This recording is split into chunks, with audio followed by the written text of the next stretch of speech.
Hey guys, it's Godbars here, the Precise words. self-proclaimed hip-hop historian, and this is the 389th episode of my series, where I grab a vinyl from my collection, talk about why I love it, what influence it has, and what its place is in the grand scheme of hip-hop.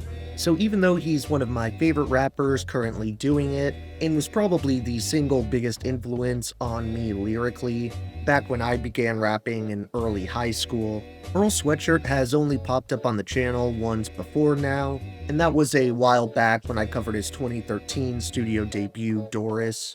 Of course, I'll link that review down in the description below, but while that project probably holds the most personal nostalgia for me, and actually managed to remain my favorite in his discography, even when he released the solid 2015 sophomore effort, I Don't Like Shit, I Don't Go Outside, I still knew pretty much right from the first listen to 2019 Some Rap Songs here that Doris had been usurped as his best work. While this album all but completely marked the separation from Earl and his earlier days in Odd Future, there's still a parallel between his career and Tyler the Creator's, especially at this time, since shortly after the release of Some Rap Songs, Tyler would come out with Igor.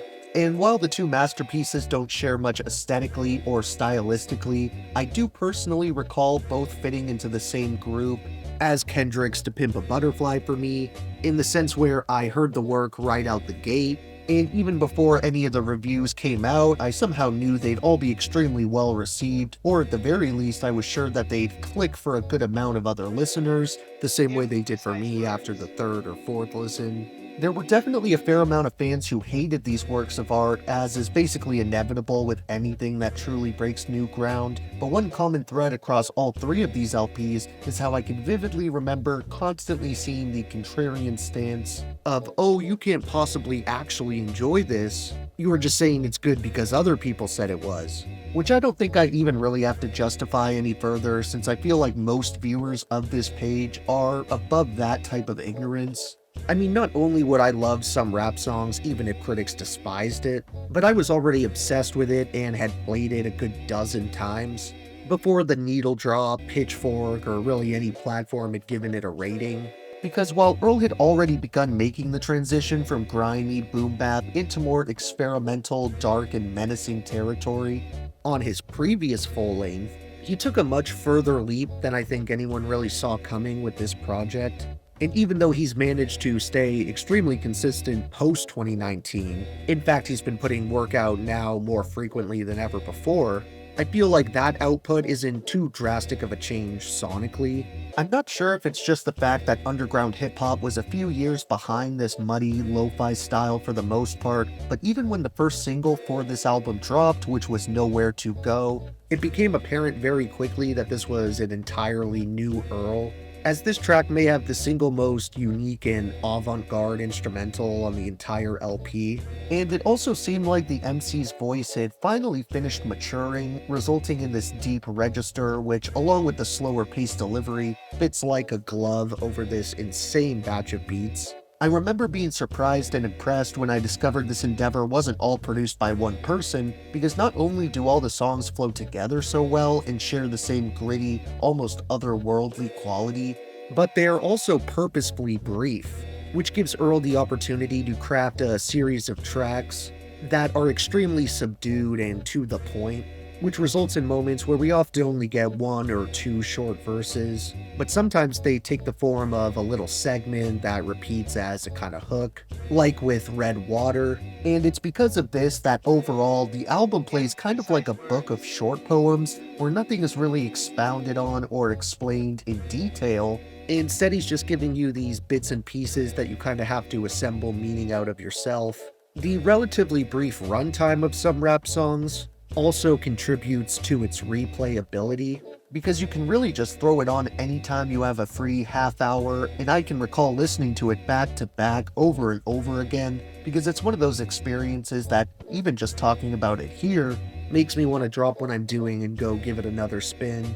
With the only real downside here being that not too many of these tracks get a lot of play for me outside of the context of the album. However, it isn't a knock on the material at all. In fact, it's a testament to how perfectly they assembled the LP to where it works so well as a front-to-back listening experience that it can become difficult to fully appreciate the songs on their own, especially with how quickly they come and go. But there are definitely some exceptions, the main one that comes to mind being the opening song, titled Shattered Dreams. Maybe my favorite moment on the entire album, this intro has absolutely everything required of a dope starting track, from Earl's witty lyrical gems to the warm and soulful yet off-kilter beat that utilizes an extremely unique drum pattern.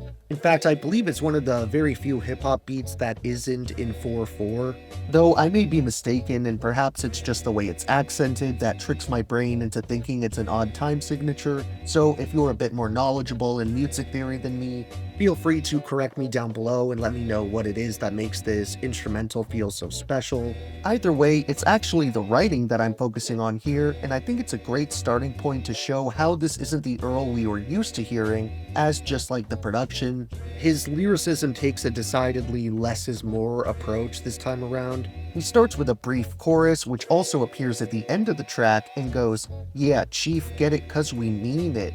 Ease up, free smoking homies need it. Mask off, mask on, we trick-or-treatin'. Back off, standoffish and anemic. Yeah, my brother Ish told him it's a feelin'. Blast off, buckshot into my ceiling. Why ain't nobody tell me I was bleedin'? Please nobody pinch me out this dream." After that, he kicks off the shadowy descriptive verse rapping, "I said peace to my dirty water drinkers, psh. Nobody trying to get it clean. Why ain't nobody tell me I was sinking? Ain't nobody tell me I could leave. Yeah, we'd win again, seethin' within. Seen teeth on the floor leaking again.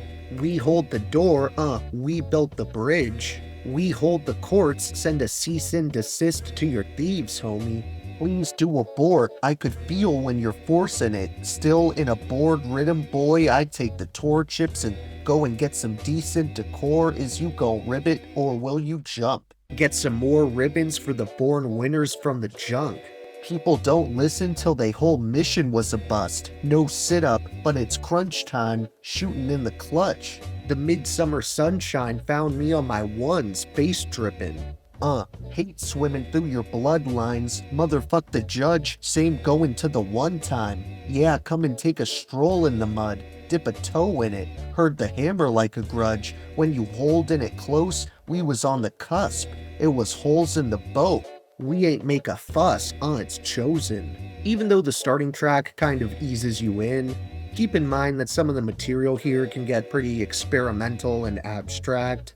And there's a couple moments that even I'll admit took me a couple of listens to come around to. There's a pretty small yet captivating list of featured artists on this thing, as one guest appearance comes from Navy Blue, a massive talent who's made a name for himself in the underground over the last handful of years, along with the avant-garde music collective Standing on the Corner. And finally, we have both of Earl's parents, with a speech from his mother, who's a critical race theorist and professor of civil rights and civil liberties at UCLA School of Law, as well as his late father, who passed away shortly before this album's conception, and was a noted, respectable figure throughout South Africa due to his work as a poet, journalist, and political activist.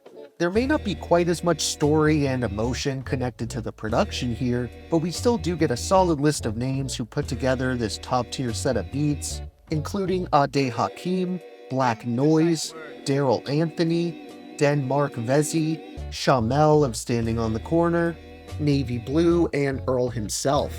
When it comes to my honorable mentions for this lo-fi gem, I definitely want to shout out tracks like Nowhere to Go, Cold Summers, On the Way, The Bends, Lucy, Eclipse, Veins, and Peanut.